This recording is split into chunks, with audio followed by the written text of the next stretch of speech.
Hello students, welcome back to Vedant academy with me Vivek Khewal. आज हम अपनी इकोनॉमिक्स की जो एनसीईआरटी सीरीज जो हम कंटिन्यू कर रहे हैं उसका 10th क्लास का फर्स्ट चैप्टर शुरू करेंगे। 10th क्लास यूँ तो इम्पोर्टेंट है जो एनसीईआरटी की सिलेबस जो पढ़ रहे हैं सीबीएसई वालों के लिए, बट ये इम्पोर्टेंट है यूपीएससी के लिए भी, टीसीएस के लिए भी, और इवन आजकल वनडे एग्जाम्स में भी एनसीईआरटी की इम्पोर्टेंस हम नेगलेक्ट नहीं कर सकते। वनडे एग्जाम्स में भी एनसीईआरटी की जो इंपॉर्टेंस है, इकोनॉमिकल क्वेश्चन जिसमें आते हैं, अर्थव्यवस्था से जुड़े हुए क्वेश्चन, बड़े बेसिक से क्वेश्चन आते हैं और वो बेसिक क्वेश्चन पूरे एनसीईआरटी बेस्ड ही होते हैं, तो उनके लिए ये बड़ा इंपॉर्टेंट है। और सीयूईटी का एग्जाम आजकल आ गया है, जो यूनिवर्सिटी एंट्रेंस एग्जाम है अंडर ग्रेजुएट के लिए, वो भी हमारे पास है, तो उसमें भी एनसीईआरटी की इंपॉर्टेंस है। अपार्ट फ्रॉम दैट कि जो एक सामान्य मानवी की है वो भी अगर एनसीईआरटी को समझना चाहे या नॉर्मल जो इन जनरल जो हम टॉपिक यूज करते हैं न्यूज़पेपर्स में आते हैं उसको समझना चाहे, तो उसके लिए भी इम्पोर्टेंट है। तो इसका मतलब ये है कि चाहे तो आप स्टूडेंट हो, स्कूल स्टूडेंट्स, या एस्पिरेंट हो, या फिर आप एक कॉमन मैन हो, कोई भी हो, इस वीडियो के माध्यम से अलग अलग कॉन्सेप्ट आप समझ सकते हैं। आज हम जो चैप्टर शुरू करने वाले हैं 10th क्लास का फर्स्ट चैप्टर, वो है डेवलपमेंट, विकास। अक्सर आपने ये पॉलिटिकल रैलीज के माध्यम से, न्यूज़पेपर के माध्यम से, या आपने सुना ही होगा विकास, डेवलपमेंट। तो इसमें जो चीज़ हम कवर करने वाले हैं उनका एक छोटा सा ब्यौरा मैं आपको देना चाहता हूँ कि डेवलपमेंट में हम क्या क्या पढ़ेंगे। जैसे कि हम डेवलपमेंट से क्या समझते हैं, what do we mean by development, और डेवलपमेंट की जब हम बात करते हैं तो what does it promise to us, क्या क्या होना चाहिए। अलग अलग लोग हैं, जरूरी नहीं कि सबके लिए डेवलपमेंट एक ही प्रकार को, किसी के लिए सड़क डेवलपमेंट हो सकता है, किसी के लिए स्कूल डेवलपमेंट हो सकता है, किसी के लिए कोई ट्रांसपोर्ट की फैसिलिटी, इंफ्रास्ट्रक्चर का डेवलपमेंट हो सकता है। तो डिफरेंट पीपल के लिए डिफरेंट डेवलपमेंट गोल्स भी है। जरूरी नहीं कि किसी के लिए डेवलपमेंट वो सबके लिए ही डेवलपमेंट हो सकता है किसी के लिए वो डेवलपमेंट हो और किसी के लिए वो एक डिजास्टर का क्रिएट हो जाए। जैसे कि कभी कभी डैम के बारे में हम सुनते हैं, जो डैम है, इलेक्ट्रिसिटी जनरेट होगी डैम से, तो वो जो इंडस्ट्रियलिस्ट हैं या अर्बन पीपल हैं उनके लिए तो वो इलेक्ट्रिसिटी जनरेट करने का एक माध्यम है, मीडियम है। बट जब हम बात करते हैं वो लोग जो वहाँ से विस्थापित हो गए, माइग्रेट हो गए, या फिर उनको रिहेबिलिटेशन भी उनका अच्छे से नहीं हो पाया, तो उनके लिए तो वो एक डिजास्टर क्रिएट करके आया, उनकी ज़मीनें छीन गई। तो ये भी समझेंगे। पीपीपी का कॉन्सेप्ट, परचेजिंग पावर पैरिटी का, किस तरीके से डेवलपमेंट डिसाइड होता है कि कौन कंट्री डेवलप्ड है, कौन कंट्री अंडर डेवलप्ड है, वर्ल्ड बैंक के माध्यम से, वो समझेंगे। फिर उसके बाद जो अलग अलग पर्सपेक्टिव्स है डेवलपमेंट के बारे में, लोगों के सेक्शंस के, अलग अलग सेक्शंस के पर्सपेक्टिव है, वो समझेंगे। इनकम या अदर गोल जो है हमारे डेवलपमेंट से रिलेटेड, वो समझेंगे। नेशनल डेवलपमेंट क्या है वो समझेंगे। नेशनल डेवलपमेंट किस तरीके से लोगों के डेवलपमेंट में वर्क करती है वो समझेंगे। Per capita income, GDP, literacy rate किस प्रकार डेवलपमेंट में अपनी भूमिका अदा करते हैं वो समझेंगे। और आखिर में हम देखेंगे कि अलग अलग कंट्रीज का कंपैरिजन करेंगे कि कौन किस वजह से डेवलप्ड है। अपने कंट्री के जो स्टेट्स है अलग अलग, उनका भी देखेंगे कि कोई पर कैपिटल इनकम अगर हाई भी है तो डेवलपमेंट कहलाएगा नहीं कहलाएगा। डेवलपमेंट के लिए और क्या क्या इंडिकेटर्स चाहिए। ह्यूमन डेवलपमेंट इंडेक्स आपने सुना होगा अक्सर, उसका बारे में जिक्र होगा। पब्लिक फैसिलिटीज़ कैसे इंप्रूव की जाती है डेवलपमेंट के थ्रू, वो जिक्र होगा। और सबसे इंपॉर्टेंट कि इस डेवलपमेंट को हम सस्टेनेबल कैसे बना सकते हैं, क्यों सस्टेनेबल बनाना चाहिए, क्या क्या ऐसे पर्सपेक्टिव है जो हम डेवलपमेंट में ऐड करेंगे और इस डेवलपमेंट को एक सस्टेनेबल डेवलपमेंट बनाएंगे। आइए शुरू करते हैं मेरे साथ development, chapter 1। The idea of development और progress has always been with us.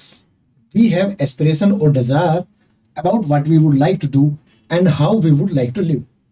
शुरुआत से ही हम, अगर कोई एक ह्यूमन बीइंग है वो विकास के बारे में सोचता ही है कि हर एक व्यक्ति का विकास हो, ऐसे ही सबके सपने होते हैं, एस्पिरेशन होते हैं, डिजायर्स होते हैं। विकास और उन्नति का जो विचार है उसके बारे में हम बात कर रहे हैं। Similarly we have ideas about what a country should be like. एक देश कैसा होना चाहिए वे भी हमारे पास विचार है, आइडियाज हैं। What are the essential thing that we require, वो जरूरी चीजें क्या हैं जो हमें चाहिए। Can life be better for all, क्या सभी के लिए जीवन अच्छा हो सकता है। How should people live together, can there be more equality, कि और ज्यादा इक्वालिटी की बात हम करते हैं, समानता की बात करते हैं कि हो सकती है वो। Development involves thinking about these questions, about ways in which we can work towards achieving these goals. Development विकास क्या है, एक थिंकिंग है, एक विचार है। इन्वॉल्व क्या करता है कि इन क्वेश्चन, जो क्वेश्चन हमें पूछे हैं और इनको अचीव करने के जो तरीके हैं, वही डेवलपमेंट है कि हम उस डेवलपमेंट को किस तरीके से अचीव करें। This is a complex task, सभी को एक सूत्र में बांधना तो एक बड़ा पेचीदा टास्क है। In this chapter we shall make a beginning at understanding development, हम विकास को समझने की शुरुआत करेंगे। You will learn more about these issues in greater depth in higher classes, बिल्कुल सही बात है, हायर 11 12 उसके बाद ग्रेजुएशन में और डेप्थ में पढ़ेंगे। You will learn also you will find answers to many of these questions not just in economics but also in your course in history and political science। ऐसा तो है नहीं कि विकास इकोनॉमिक्स से जुड़ा हुआ है, इतिहास से हम सीखते हैं कि क्या नहीं हो पाया वो हम अब करें, वो भी एक विकास है, ऐतिहासिक विकास। उसके अलावा सोशल साइंस की बात करें, पॉलिटिकल साइंस की बात करें, सॉरी राजनीतिक विकास जो बोल सकते हैं कि राजनीति का क्या रोल है विकास में, डेवलपमेंट में बड़ा रोल है, क्योंकि जब भी चुनाव आते हैं तो विकास के मुद्दे पर बात होती है। जब कोई पॉलिटिकल रैली होती है, यूएन में कोई कॉन्फ्रेंस होती है, वहाँ भी डेवलपमेंट के बारे में बात होती है। और आजकल अगर हम यूएनडीपी की बात करें, यूएन डेवलपमेंट प्रोग्राम, वो ह्यूमन डेवलपमेंट इंडेक्स उसको रिलीज करता है। इन्वायरमेंट की बात करें तो हम सस्टेनेबल डेवलपमेंट की बात करते हैं, तो वहाँ भी डेवलपमेंट एक हॉट टॉपिक है। आगे चलते हैं। This is because the way we live today is influenced by the past. वो भूतकाल से हमारा एक इन्फ्लुएंस है, प्रभावित है। We can't desire for change without being aware of this. In the same way, it is only through a democratic political process that these hopes and possibilities can be achieved in real life। ये जो उम्मीदें हैं, आशाएं हैं, ये एक लोकतांत्रिक पद्धति में ही पॉसिबल हो सकते हैं, क्योंकि इसके अंदर कंसेंसस की बात होगी, समग्र विकास की बात हम करेंगे, सबके साथ लेकर चलने की बात करेंगे। जिस तरीके से हमारे प्रधानमंत्री का विजन है, सबका साथ, सबका विकास, सबका विश्वास, वहां पे भी हम विकास की बात करते हैं। तो विकास एक डेमोक्रेटिक पद्धति में ज्यादा होने की संभावना भी है और इजीली होने की संभावना भी। आगे बढ़ते हैं। What development promises different people different गोल, ये बहुत इंपॉर्टेंट है, इसको समझिएगा। अंडरस्टैंडिंग का टॉपिक है बेसिकली। आप इसको मगअप मत कीजिएगा और केवल अंडरस्टैंड कीजिएगा कि विकास किस तरीके से, क्या आयाम है, क्या उसके पर्सपेक्टिव्स है। Let us try to imagine what development और progress is likely to mean to different person. अलग अलग लोगों के लिए विकास और उन्नति क्या है, मतलब किसी के लिए, जैसे कि हम टेबल के माध्यम से समझेंगे। Let's come to the table. Landless rural labour, जिनके पास जमीन नहीं है, ग्रामीण के जो मजदूर हैं, उनके लिए डेवलपमेंट क्या है। More days of work, better wages, local school, मतलब कि उनको लैंड नहीं है, उनके पास लेबरर हैं, तो उनके लिए क्या चाहिए, उनको ज्यादा दिन का काम चाहिए, उनको तो हर दिन काम चाहिए, जिससे उनका जो इनकम है वो रेगुलर हो सके। और इनकम भी कैसी, अच्छी। पहले आपने 9th क्लास में पढ़ा होगा, जो मैंने पढ़ाया था, कि उसमें वेजेस भी उनको अच्छे नहीं मिलते। लोकल स्कूल वहीं पे गांव में के अंदर ही, जिससे provide quality education for their children, उनके बच्चों के लिए अच्छी एजुकेशन मिल सके। नो सोशल डिस्क्रिमिनेशन, सामाजिक भेदभाव ना हो। And they too can become leaders in the village, वो भी गांव में एक नेतृत्व कर पाए, प्रधान बन पाए, जिस भी माध्यम से। प्रोस्पेरस फार्मर फ्रॉम पंजाब, एक बड़े फार्मर है, उन्नत फार्मर है, अच्छे मतलब किसान है। एश्योर्ड हाई फैमिली इनकम, इनके लिए क्या चाहिए, एक फैमिली इनकम जो हाई हो, उच्च फैमिली इनकम हो। किसके थ्रू, हायर सपोर्ट प्राइस, मतलब एमएसपी का यहाँ पे जिक्र है कि एमएसपी अगर इन्हें अच्छी मिलेगी तो इनकी इनकम बढ़ेगी। For their crop through hard working and cheap labour, क्या चाहिए इनको, चीप लेबर चाहिए। अब देखो यहाँ पे लेबर क्या चाहिए, बेटर वेजेस, अच्छी सैलरी, बट यहाँ क्या चाहिए, चीप लेबर, थोड़ा सा मतलब कम वेज में काम करने वाला, और हार्ड वर्किंग को ऐसा लेबर चाहिए, उनको मजदूर चाहिए। They should be able to settle their children abroad, ताकि वे अपने बच्चों को विदेश में भेज सके, क्योंकि हम पंजाब की बात कर रहे हैं, तो अब्रॉड की हमने इसलिए बात की। Farmers who depend only on rain for growing crop, एक फार्मर ऐसा है जो केवल बारिश पे निर्भर करता है अपनी फसल उगाने के लिए, उसके लिए क्या डेवलपमेंट है, उसके लिए डेवलपमेंट हो सकती है कि कैनाल सिस्टम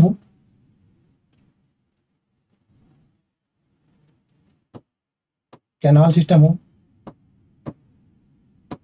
ट्यूबवेल हो,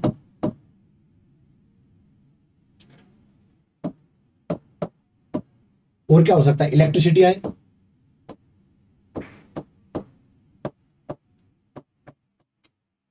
तो कुछ मॉडर्न टेक्निक्स हो,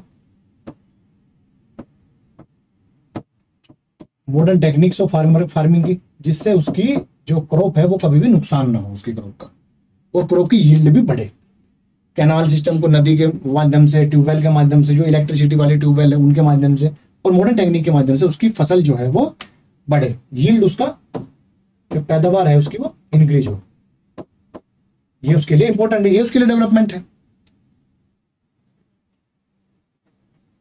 a rural women from a land owning family, एक ग्रामीण महिला है जिसके पास, जिसकी जो फैमिली है उसके पास लैंड भी है, मतलब लैंड ओनिंग फैमिली के पास है, एक किसान जिसके पास जमीन है, उस फैमिली की महिला को क्या चाहिए? क्या चाहिए उसको? राइट्स। क्या करने के लिए? कुछ से कुछ कहने के लिए, कुछ भी अपनी बात रखने के लिए राइट्स हो, इक्वल अपॉर्चुनिटीज हो, मेल्स के बराबर अपॉर्चुनिटी मिले उसे,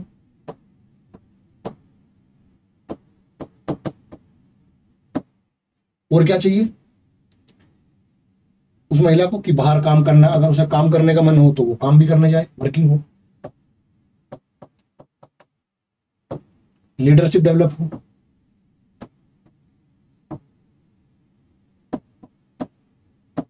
तो ये चीज चाहिए महिला को। A rural women from A, sorry, ये जो है ये बताया है, ये इसके लिए है, rural women from a land owning family के लिए। अर्बन अनएम्प्लॉयड यूथ, अब कोई यूथ है वो अनएम्प्लॉयड है अर्बन शहरी इलाके में, उसको क्या चाहिए? सबसे पहली बात तो अनएम्प्लॉयड है तो जॉब मिल जाए, बहुत अच्छी बात है। जॉब ना भी मिले तो अपॉर्चुनिटी मिले। अपॉर्चुनिटी किस चीज के लिए? कोई भी सेल्फ वर्क करने के लिए, सेल्फ वर्क भी कर सकते हैं, उसके लिए अपॉर्चुनिटी हो, फाइनेंसिस हो। A boy from a rich urban family, अमीर है अर्बन फैमिली में, रिच है, इसको क्या चाहिए? इसको ये चाहिए कि इसकी एजुकेशन जो है वो बहुत अच्छी और ज्यादा अच्छी हो, साथ में अब्रॉड सेटल हो सके, ये इसकी तमन्ना होगी डेवलपमेंट की। इसके अलावा जो इनकम है,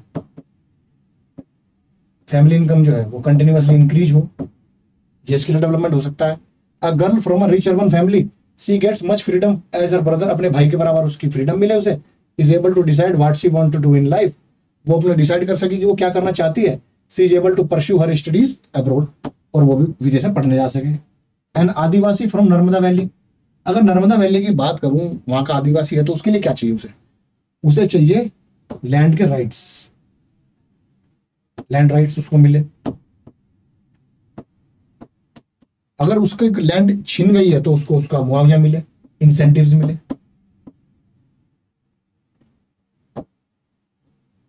जॉब मिले, एजुकेशन हो, हेल्थ हो, अपॉर्चुनिटीज क्रिएट हो वहां पे। तो ये सब चीज उनको चाहिए। किनको?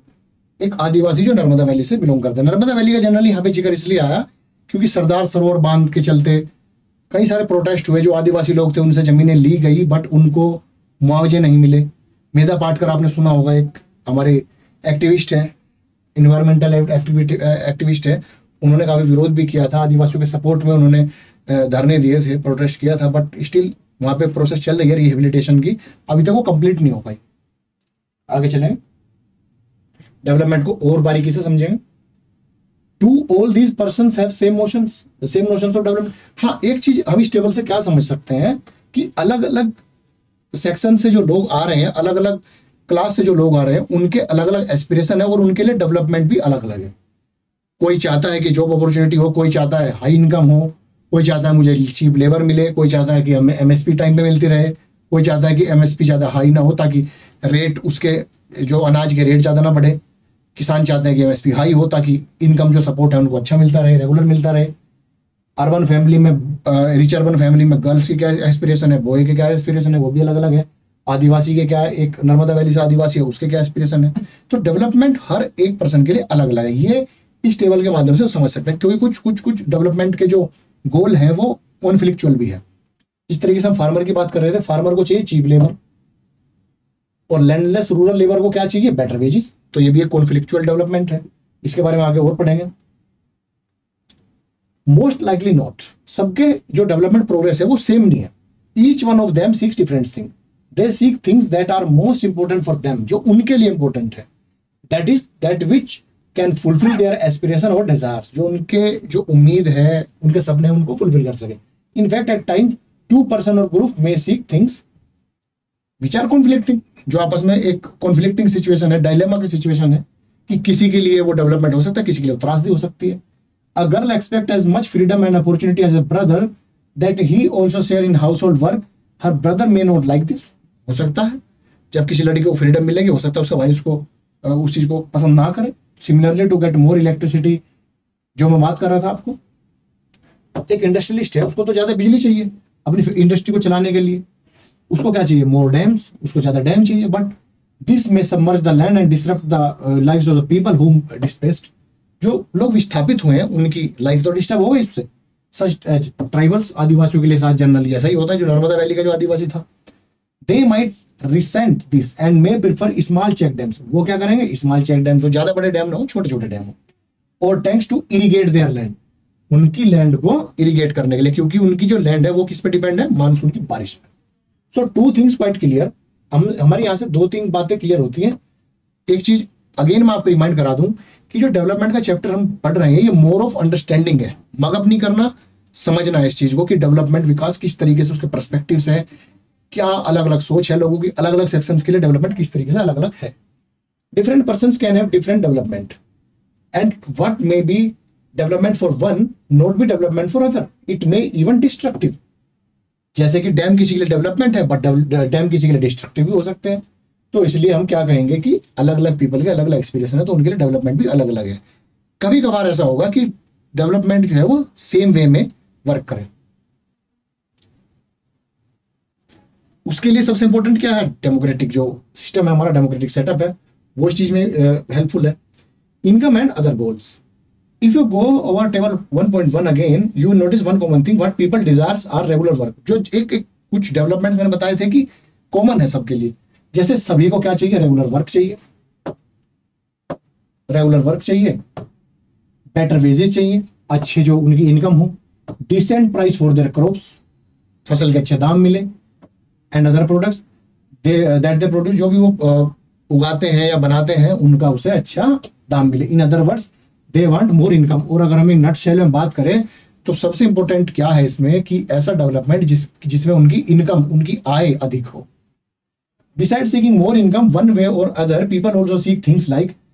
और डेवलपमेंट की जब हम बात कर रहे हैं तो केवल इनकम को ही फोकस नहीं करते, कुछ और इंपॉर्टेंट चीजें भी हैं जिनको हमें ध्यान में रखना चाहिए कि वो भी लोगों को चाहिए. जैसे कि इक्वल ट्रीटमेंट, एक समानता का जो माहौल है वो क्रिएट हो, फ्रीडम, आजादी, कुछ भी वो कर सके जो उनकी चाहिए, जो उनकी उनके डिजायर्स हैं, उनकी एस्पिरेशंस हैं.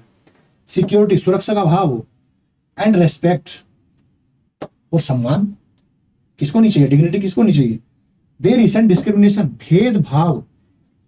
कौन चाहेगा कि उससे के साथ भेदभाव हो? तो भेदभाव के साथ खिलाफत करेंगे. All these are important goals. ये सभी महत्वपूर्ण गोल हैं हमारे.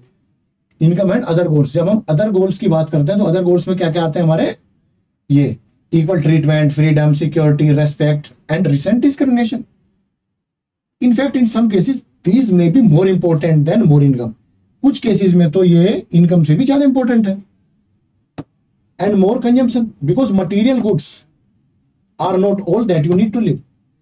कि जीने के लिए केवल मटीरियल गुड्स थोड़े चाहिए. एक गरीब है, गांव का गरीब है, उसको भी डिग्निटी की लाइफ चाहिए, उसको भी रेस्पेक्ट चाहिए. एक औरत है, एक रिच फैमिली में औरत है, एक लड़की है, उसको क्या चाहिए? उसको चाहिए फ्रीडम, कुछ करने के लिए, अपने लिए कुछ करने के लिए, समाज को और बेटर करने के लिए. वो घर के अंदर ही तो रहना नहीं चाहती, पैसे तो है उसके पास, but still what she want? She want freedom.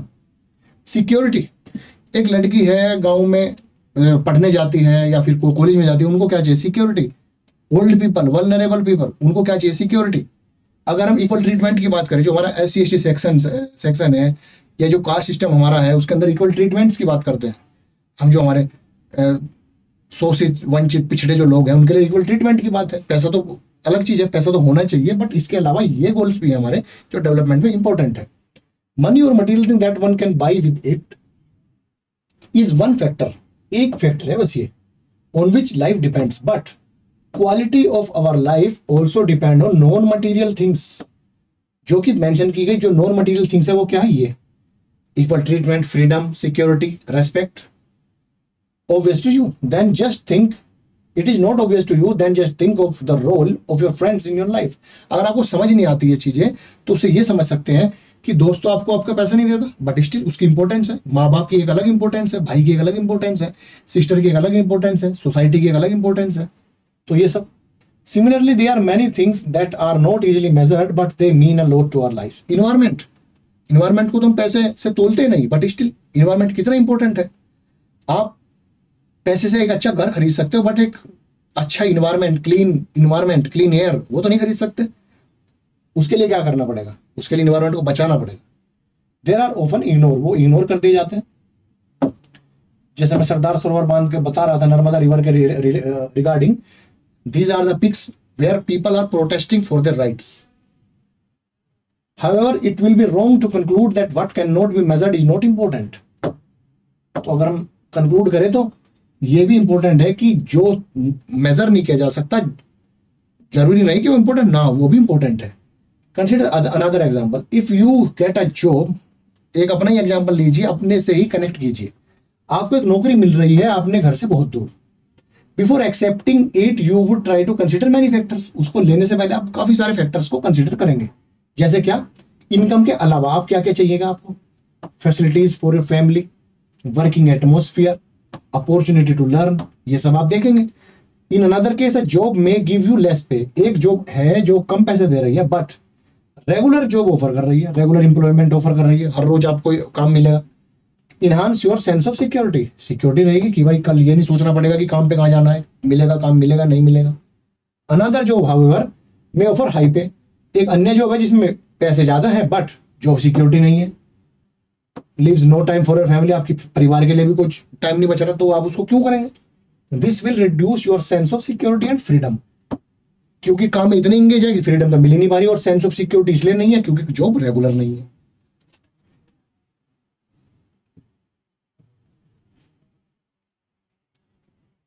Similarly for development people look at mix of goals.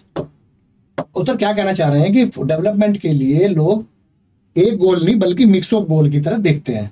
It is true that if women are engaged in paid work their dignity in the household and the society increases. अगर कोई women है वो paid work में engage हो तो उसकी dignity भी increase होगी हाउस होल्ड में और सोसाइटी में भी। उसकी डिग्निटी, उसका सम्मान जो है उसमें वृद्धि होगी। However, it is also the case that if there is respect for women, that would be more sharing of housework and a greater acceptance of women working outside. इससे क्या होगा? एक माहौल बनेगा जिसमें महिलाओं को आउटसाइड जब बाहर जाके वर्क करने में एक एम्बियंस, उनको माहौल मिलेगा, एक और चीजें नॉर्मल होंगी उस चीज से। A safe and secure environment जिसकी मैं बात कर रहा था, एक सुरक्षित इन्वायरमेंट क्या करेगा? May allow more women to work, और ज्यादा महिलाओं को प्रेरित करेगा वैरायटी ऑफ जॉब्स और बिजनेस, इवन कभी कभी बिजनेस रन करने के लिए भी प्रेरित करेगा। Hence the developmental goal that people have are not only about better income. इससे हम क्या समझते हैं कि डेवलपमेंट का मतलब केवल यही नहीं कि अच्छी सैलरी मिले, अच्छी आय हो। डेवलपमेंट का मतलब है सुरक्षा, डेवलपमेंट का मतलब है इक्वल ट्रीटमेंट, डेवलपमेंट का मतलब है डिग्निटी, डेवलपमेंट का मतलब है एम्प्लॉयमेंट सिक्योरिटी, रेगुलर जॉब, ये भी डेवलपमेंट के पार्ट है। आगे और पढ़ेंगे। ये एक एक्सरसाइज है, इसको आप कर सकते हैं। अगर कोई भी आपको डाउट आता है तो आप कमेंट सेक्शन में बताते हैं। आप बताते नहीं हो तो ये गलत बात है। पढ़िए, जितना भी आपको समझ में आता है उसे समझिए। अगर नहीं, कोई भी चीज़ अगर ऐसी है जो समझ में नहीं आ रही, आप कमेंट सेक्शन में लिखिए। मैं आपका डाउट 24 घंटे के अंदर अंदर दूर करने के पूरे प्रयास करूंगा। तो आप इस एक्सरसाइज को करिएगा, या और खुद से रिलेट करके करिएगा, तभी आपका हो पाएगा। अगर आप खुद से रिलेट करेंगे तो आप डेवलपमेंट को और ज़्यादा बेटर वे में समझ पाएंगे कि आपके गाँव के आसपास आपको क्या चाहिए, what you need to be to see the development in your village, in your town etcetera. अपने लिए आप क्या डेवलपमेंट चाहते हैं? स्कूल चाह सकता है कोई किसी को अच्छा स्कूल चाहिए इंग्लिश मीडियम, किसी को टेक्निकल एजुकेशन चाहिए, किसी को मेडिकल एजुकेशन की फैसिलिटी चाहिए, किसी को हॉस्पिटल की फैसिलिटी अपने गांव में ही चाहिए, किसी को कनेक्टिविटी की फैसिलिटी चाहिए। तो ये सभी डेवलपमेंट है अलग अलग। नेशनल डेवलपमेंट की अगर बात करते हैं, राष्ट्रीय विकास क्या, एक देश के बारे में बात करेंगे अब हम कि ओवरऑल देश के लिए विकास क्या हो सकता है। If as we have seen about individual seek different goals, जैसे कि अभी हमने देखा था कि जो अलग अलग लोग हैं वो क्या कर रहे थे, डेवलपमेंट को अलग अलग तरीके से ही देख रहे थे, डिफरेंट गोल्स, उनके डिफरेंट गोल थे। Then their notion about national development, उनका जो एक मानविकी है उनकी नेशनल डेवलपमेंट के लिए, वो भी डिफरेंट हो सकती है। किसी के लिए यूपी का अगर हम एग्जांपल लें तो किसी के लिए यूपी के 4 हिस्से करना एक डेवलपमेंट है, किसी के लिए पूर्वांचल एक्सप्रेसवे डेवलपमेंट है, किसी के लिए किसानों की इनकम का इंक्रीज होना डेवलपमेंट है, क्रॉप के प्राइस इंक्रीज होना डेवलपमेंट है। तो ये सब अलग अलग लोगों के लिए, अलग अलग सेक्शंस के लिए डेवलपमेंट भी अलग अलग हो सकते हैं। तो जब हम नेशन के बारे में बात करते हैं तो नेशन में भी एक बात आती है कि भारत के लिए डेवलपमेंट किसी किसी के लिए क्या हो सकता है, किसी के लिए नॉर्थ ईस्ट का डेवलपमेंट एक डेवलपमेंट है, किसी किसी के लिए कि बीआरओ जो काम कर रही है वो शायद डेवलपमेंट नहीं है उनके लिए, बट ज़्यादातर लोगों के लिए जो बॉर्डर रोड्स बनती हैं हमारी वो एक डेवलपमेंट है, पुल बनना एक डेवलपमेंट है। तो एक ऐसी चीज, मतलब इसका कहने का ये तात्पर्य है कि डेवलपमेंट अलग अलग लोगों के लिए, चाहे वो नेशनल लेवल बात हो या इंडिविजुअल लेवल पर, अलग अलग हो सकते हैं। Most likely you would find that different students in the class have given different answer to the above question. सही बात है। It is very important to keep in mind that different person could have different as well as conflicting notion of country development. सही बात है। Dam बनना किसी के लिए डेवलपमेंट हो सकता है, किसी के लिए वो डिस्ट्रक्टिव भी हो सकता है, बल्कि जबकि डैम एक कंट्री के लिए बड़ा इंपॉर्टेंट है इलेक्ट्रिसिटी जनरेट करने के लिए। कोई प्लांट है, न्यूक्लियर पावर प्लांट है, वो किसी के लिए एक डेवलपमेंट है जिनको इलेक्ट्रिसिटी चाहिए, और जो उसके नजदीक आते हैं जिनको रेडिएशन से प्रभावित होना पड़ेगा उनके लिए डिस्ट्रक्टिव है। तो ये क्या देखने को मिलता है कि पहली बात तो कि हर व्यक्ति के लिए अलग अलग नोशन है डेवलपमेंट के, और दूसरी बात कि कॉन्फ्लिक्टिंग नोशन भी है अलग अलग लोगों के लिए। डेवलपमेंट का एक डेवलपमेंट कॉन्फ्लिक्टिंग भी हो सकता है। However can all the ideas be considered equally important? बिल्कुल, मैं सुनना चाहिए सबको। और if there are conflict, how does one decide कैसे होगा कि मोर इंपॉर्टेंट क्या है, प्रायोरिटी क्या है कंट्री। अगर कंट्री की प्रायोरिटी इलेक्ट्रिसिटी जनरेट करना है तो उसके आसपास के लोगों को हम रिहेबिलिटेट भी कर सकते हैं, उनको जॉब प्रोवाइड कर सकते हैं, उनको इजीली कन्विंस कर सकते हैं उस चीज के लिए। तो उसको सुलझाने के तरीके हैं हमारे। What would you be a fair and just path for all? Fair and just path के लिए अगर हम जाएं तो फेयर एंड जस्ट पाथ होगा कॉन्सेंसस से, सभी की सहमति से। अगर सहमति से कोई बात बनेगी, डायलॉग से, डिस्कशन से, डिबेट से कोई बात बनेगी, तो वो फेयर एंड जस्ट होने की उसकी संभावनाएं बढ़ जाती है उतनी। We also have to think whether there is a better way of doing things. सही बात, हमें देखना होगा कि और अच्छे तरीके से हम उस चीज को किस तरीके से कर सकते हैं। Would the idea benefit a large number of people और ओनली ए स्मॉल ग्रुप? अगर आइडिया कोई कॉन्सेंसस से आता है तो वो लार्ज नंबर ऑफ इंडिविजुअल्स को फायदा करेगा definitely. National development means thinking about this question. In question के बारे में अगर सोचोगे तो वही नेशनल डेवलपमेंट के बारे में का मतलब है इन रियल सेंस। आगे चलते हैं।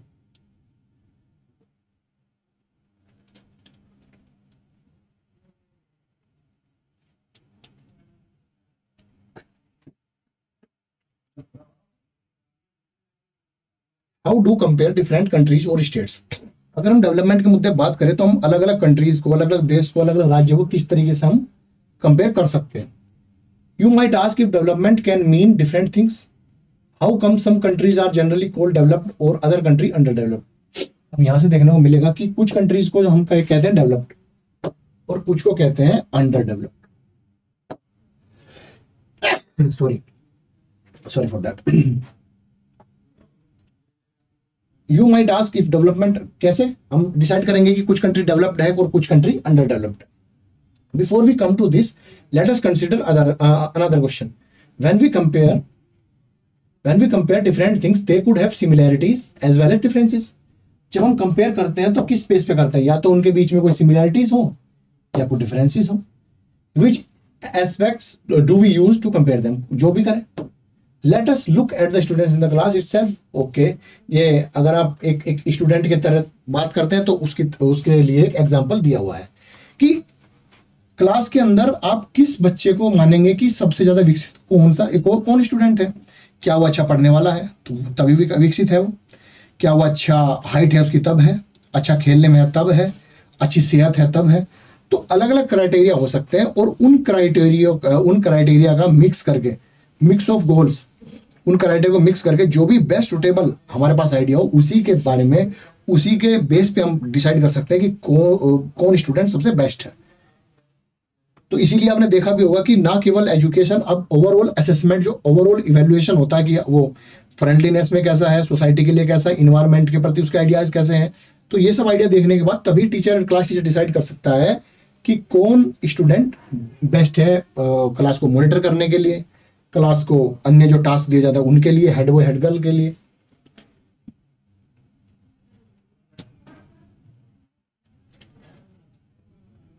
तो इसी तरीके से हम कंट्री के लिए भी करते हैं। Usually we take one or more important characteristic of person and compare them based on these characteristic. Of course there can be differences about what are important characteristic that should form the basis of comparison, जैसे कि friendliness, spirit of cooperation, creativity और marks secured. ये बताया गया students के लिए। अगर कोई व्यक्ति चारों में ही ऑन एवरेज ठीक ठाक है तो वो बेस्ट होगा।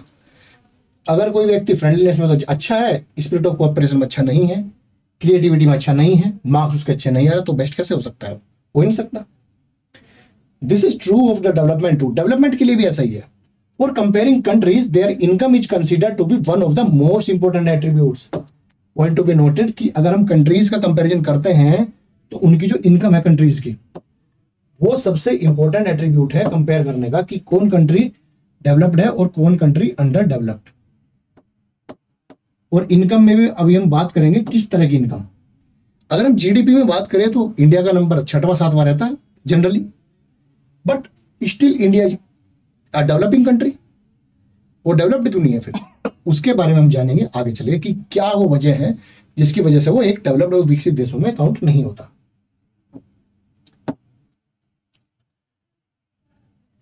Countries with higher income are more developed than others with less income. This is based on understanding that more income means more of all things that human being need। ज्यादा income है तो ज्यादा सुविधाएं हैं, ज्यादा सुविधाएं हैं तो ज्यादा विकास है, ज्यादा विकास है तो ऑफ कोर्स वो कंट्री डेवलप्ड होगा। Whatever people like and should have, they will be able to get the greater income। So greater income itself is considered to be a important goal। एक अच्छी इनकम अगर किसी country की है तो उसके लोगों की जनरली आय भी अच्छी ही होती है। Now what is the income of a country?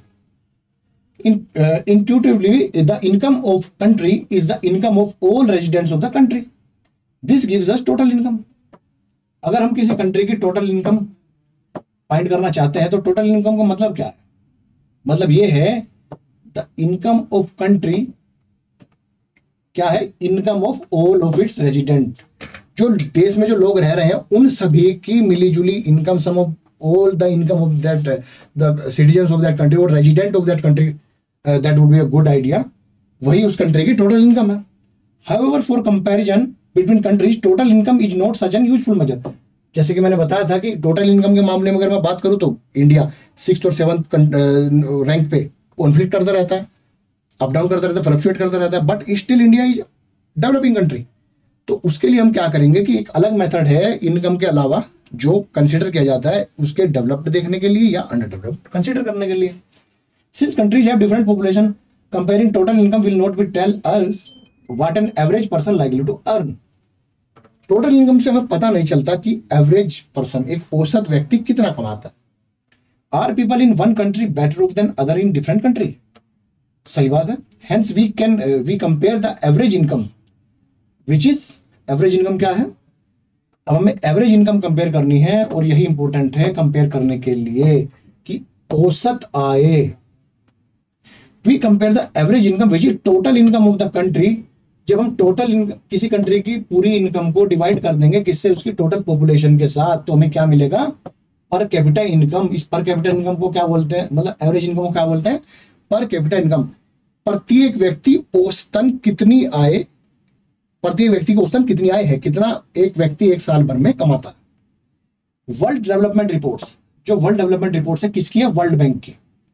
According to that report, this criteria is used in classifying countries with per capita income। अगर किसी कंट्री की per capita income $49,300 US dollar per annum है या उससे ज्यादा है 2019 में, तो वो है हाई इनकम और रिच कंट्रीज।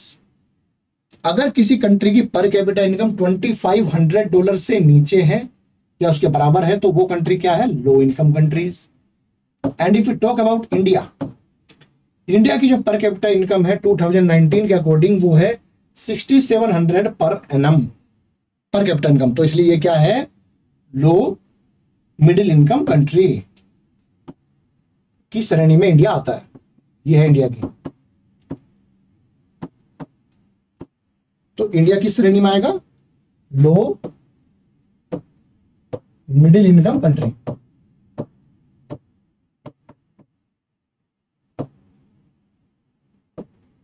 ना तो वो रिच है ना वो पुअर है, तो क्या है, वो लो मिडिल इनकम कंट्री है। The rich countries excluding countries of Middle East and certain other small countries are generally called developed country. जो भी रिच कंट्रीज है, अगर हम मिडिल ईस्ट के एरिया को छोड़ दें तो बाकी सब जो रिच कंट्री है उनको हम क्या कहेंगे, डेवलप्ड कंट्रीज।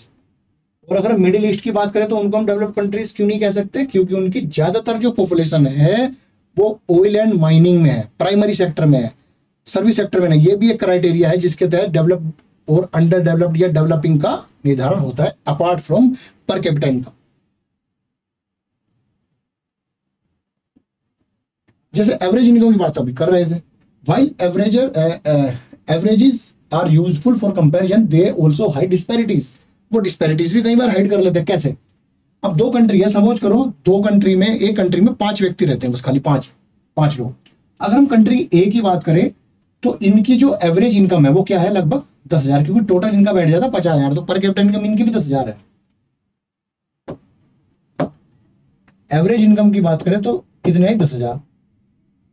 और अगर हम इनकी बात करें, कंट्री बी में 4 लोग तो कमा रहे हैं 500 और एक व्यक्ति केवल कमा रहा है 48,000, एवरेज इनका भी 10,000 है। अब आप एक बात खुद से सोचो कि आप किस कंट्री में जाना पसंद करेंगे, कंट्री ए में या कंट्री बी में। कंट्री ए जहां पर समानता है और कंट्री बी जहां पर एक बड़ा वाइड गैप है। अगर हम बात करें, केवल 20% लोग कंट्री बी के कितनी उनकी वो होल्ड करे बैठे हैं, 96% ऑफ इनकम होल्ड करे बैठे हैं। तो इसलिए कंट्री ए जो है उसके अंदर जो डिस्पैरिटीज है वो कम है, कंट्री बी में डिस्पैरिटीज ज्यादा है, एक वाइड गैप है, इनकम का वाइड गैप है। तो इसलिए एवरेज भी कभी कभी कुछ डिस्पैरिटीज को छुपा सकते हैं। इंडिया के साथ भी ऐसा ही है। इंडिया की जो बड़ी पॉपुलेशन है वो गरीब है। आज भी अगर एब्सोल्यूट नंबर की हम बात करें, 9th क्लास की एनसीईआरटी से हमने पढ़ा था, 270 मिलियन पीपल इंडिया में गरीब लोग हैं, बीपीएल लोग, बिलो पॉवर्टी लाइन जो एग्जिस्ट करते हैं। तो यही कुछ समझाने का प्रयास इस टेबल से में किया गया। अब ये देखो, country with no rich and no poor equal है बिल्कुल। इस कंट्री में कोई भी ना तो पुअर है ना ज्यादा रिच है। तो ये क्या है, एक इक्वल सोसाइटी को रिप्रेजेंट करता है। कैसी सोसाइटी है वो, इक्वल सोसाइटी। अब ये है, तो ये एक व्यक्ति कितनी बड़ी एक इनकम को घेरे बैठा है, और ये 4 व्यक्ति 2 कुर्सी पे और ये एक अकेला व्यक्ति 4 कुर्सी पे। ये शो करना चाहता है कि इतना ज्यादा रिसोर्स केवल एक ही व्यक्ति पे है और इतना कम रिसोर्स में 4 व्यक्ति अपना काम चला। तो ये क्या है, most unequal society. Unequal society किस बेस पे, इनकम के बेस पे, रिसोर्सेज के बेस पे। तो ये भी एक इंपॉर्टेंट डेवलपमेंट का गोल है कि कभी भी इनकम केवल बढ़ जाने से कोई व्यक्ति या किसी समाज का विकास नहीं होगा। उसके लिए इक्वालिटी, फ्रीडम, जो हमने पीछे उस टॉपिक्स में बात की थी कि अपार्ट फ्रॉम इनकम हमारे लिए इक्वालिटी और डिस्क्रिमिनेशन का अंत और रिसेंटमेंट ऑफ डिस्क्रिमिनेशन, ये भी इंपॉर्टेंट है। फ्रीडम होनी चाहिए, सिक्योरिटी होनी चाहिए, वो भी इंपॉर्टेंट है। तो एवरेज से हमें क्या समझ में आया कि एवरेज सब कुछ नहीं बताता। उसके लिए क्या होता है कि डिस्पैरिटीज को हाइड कर लेता है एवरेज, औसत। तो इसलिए हमें वो अलग अलग करके देखना होगा कि कितनी इक्वल सोसाइटी और कितनी अनइक्वल सोसाइटी है। तो इस क्लास में हम आज इतना ही करेंगे और नेक्स्ट क्लास में हम पढ़ेंगे इनकम एंड अदर क्राइटेरिया और इस चैप्टर को पूरा कंप्लीट करेंगे। So thank you so very much. कोई भी अपने डाउट हो, कोई आपका फीडबैक हो, मोस्ट वेलकम है। कमेंट सेक्शन में जरूर बताइए। Thank you very much for today.